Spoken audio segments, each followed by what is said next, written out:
అన్ని రకాల వస్త్రాలపై up to 70% discount.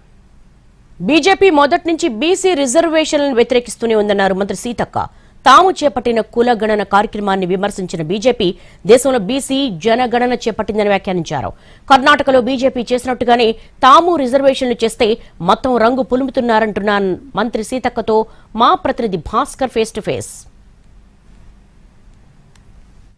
BC రిజర్వేషన్లపై బీజేపీ ఇది మతపరమైన రిజర్వేషన్లు అంటా ఉన్నది. బీసీ రిజర్వేషన్లకేమో రేవంత్ సర్కార్ ఆర్డినెన్స్ ఇచ్చింది. ఈ నేపథ్యంలో మంత్రి సీతక్క మనతో ఉన్నారు. ఆవిడ మాటల్లో తెలుసుకుందాం. బీజేపీ నాయకుల మాటలను ఎలా చూస్తారు మేడం? బీజేపీ నాయకులు మొదటి నుంచి కులగణన వ్యతిరేకించారు. గత్యంతరం లేని పరిస్థితులలో పాల్గొన్నారు. అదే కాకుండా బీజేపీలో ఉన్న కొంతమంది ఎంపీలు కూడా కులగణనలో పాల్గొని వాళ్ళ వివరాలు ఇవ్వలేదు. వాళ్ళకి అణువున అహంకారము, అదే విధంగా కుల దురహంకారము ఇవన్నీ ఉన్నాయి కాబట్టి బీసీ కులగణన ఫస్ట్ నుంచి వ్యతిరేకించారు. తప్పులని అదని వాళ్ళ ఎంపీ గారు కూడా పాల్గొనలే. లాస్ట్ కేంద్రం మేము చేసినటువంటిది వాస్తవం అని ఇప్పుడు వచ్చి మేము కూడా చేస్తాము అని వాళ్ళు ఒప్పుకున్నారు.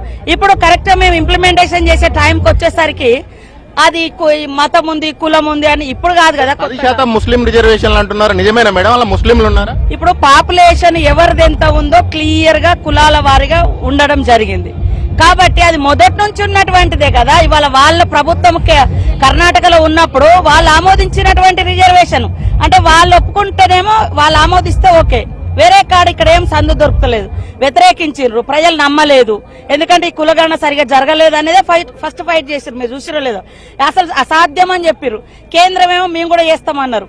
అన్నాక ఇప్పుడు వచ్చేసరికి మళ్ళా కొరివీలు పెడుతున్నారు. వాళ్ళు తప్పుకునే పద్ధతి తప్ప బీసీలకు అట్టడుగు వర్గాలకు బీజేపీలో వాళ్ళ పిఎంఓ ఆఫీసులోనే అవకాశం లేదు. ఇక మనకు వాళ్ళు సపోర్ట్ చేస్తారంటే నేనేమో అనుకోవడం లేదు. కాబట్టి మా ప్రభుత్వం చిత్తశుద్ధితో ఉంది, మేము చేస్తాం.